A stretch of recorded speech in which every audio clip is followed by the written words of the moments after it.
Kinig ka, Philippine Star, para hindi nyo kami binobobo. Is 2019 pa.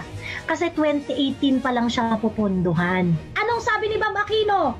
Nagulat nga ako kasi minority ako. Pero pinirmahan ng Pangulo, fully funded, fully implemented.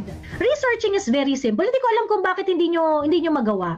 Ilang beses na naming sinasabi na ang free education had been lobbied ever since the world began. Punta kayo sa Senate website, punta kayo, pinakamaaga, 13th Congress. Ayan Regional Subsidized College Education Program, Philippine Free Education System Act of 2004, Philippine Education for Handicapped Children, Free Education Classes for Physically Disabled, Free Education for Handicapped, Free Public Preparatory Education, Free Preparatory Education of 2004.